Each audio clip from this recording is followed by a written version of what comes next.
Oh, cut it.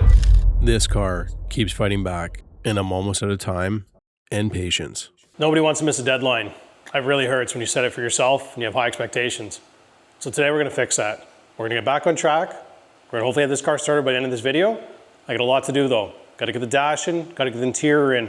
We gotta do some wiring cleanup. Got the Haltech Nexus to finish. We gotta run all our intercooler piping, which all has to be fabbed up.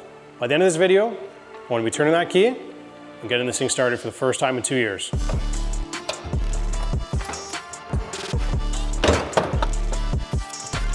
With the Mako holder for the IC7 going together here.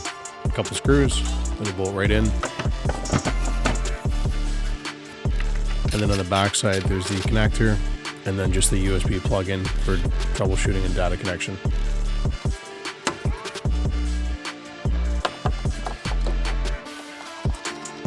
I swear this little stuff felt like it took longer than the actual car build itself. Just getting pieces of the interior back together, some vents. Don't know why I'm checking the buttons. There's no wires for them anyway that actually work. I ended up going with an S2000 horn shoe just to get the aftermarket steering wheel and horn to work with an aftermarket horn. I wish I'd left a little bit more slack on the wires here. It was a little tight, and then the connector was hitting in the back and bottoming out. A little tricky to get in just with the wiring in the back, but I thought this would be a nice little upgrade. Oh, the stop clutch that never seemed to work properly. A little carbon never hurt anybody. And it should fit in well. This is from Tuning Art. It's got double-sided tape on it. I guess. Double-sided tape there and there. And then it's got the 2 screw holes at the top, which fit up in the factory section up in here. I guess we'll double-side tape that. We'll sit like that, I guess. What do you guys think? Too much carbon? I guess that's not the worst. We'll need a steering wheel column, the trim piece, and then the steering wheel itself. Should be okay. Let's get some screws. Steering wheel's in, clusters in, surrounds in, HVAC controls, hazard. A couple more things to go. Just the glove box delete, the airbag delete, and then we got a couple carbon pieces, some trim pieces, rear bottom seat. Obviously, driver's seat's gonna go in first. I'm gonna leave the passenger seat out for the time being. I don't wanna have that in case I gotta rip it out, trace some wiring. So just driver's seat, carpet, and then we'll leave that loose. And then we still have to play around with this fender. Everything's essentially working. It lines up. It's just this gas cap itself. I have to get an extension in there. Torque cards are in. That's the Haltech and everything I was talking about just mounting. The Haltech itself is actually mounted, but I'm gonna run everything in here, probably inside the fuse box. Gotta get the center console in, a couple more things, clean up the wiring, I have a couple things to trace. Dead pedal. Okay, now with the dash in and a couple other pieces installed, I gotta vacuum the floor so we can put the carpet down.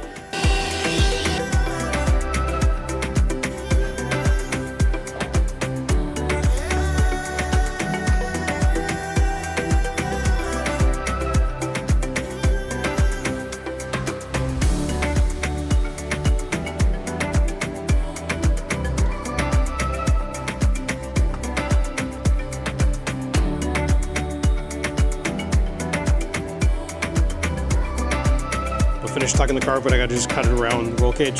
I didn't want to sandwich it just because, so we'll do that and then we can do the other side.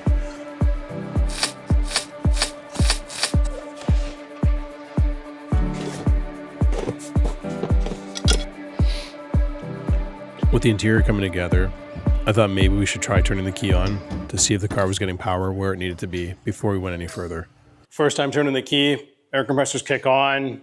Like this doesn't seem right, but I'm not sure. I've never had air ride. So message the team at Squeaky Clean Air, and within a minute, he's like, oh, you flipped your wires, turn them back, flipped everything around. I had the relay, I had pin 30 and 87 just kind of crossed. So as soon as I gave it power, the compressors kicked in. Did a simple switch, battery's on right now, keys on, compressors aren't kicking in. I also had no power on my remote, so let's try this now.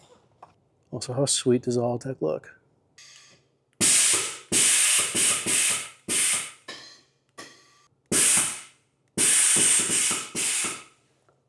See if we can get this thing aired up.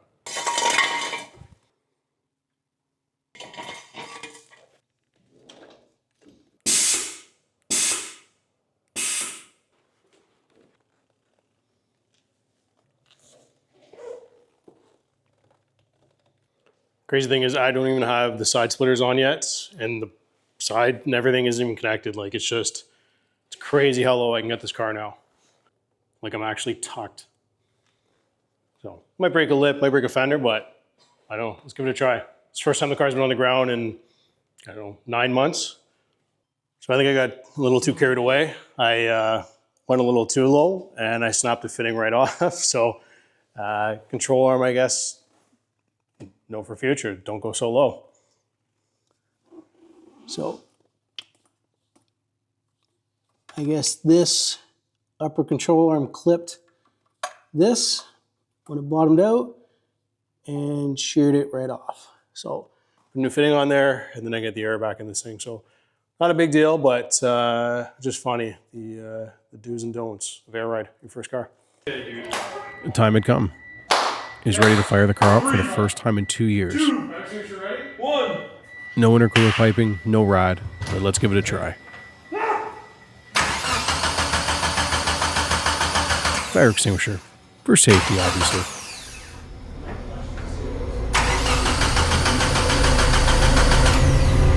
I really thought I was going to go here, so I got excited. Maybe I should look ahead next time.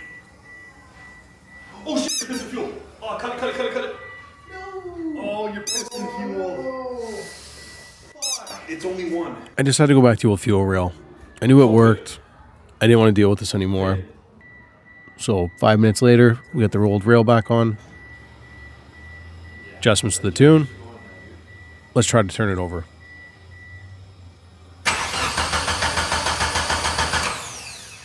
Maybe.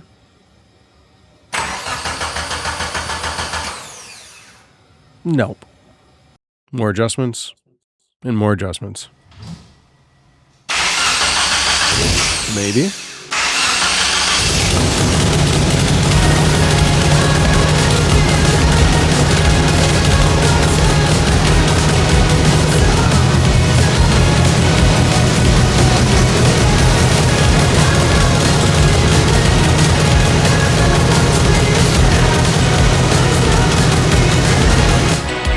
To leave the video like that and not stop the car, right? See you in the next one.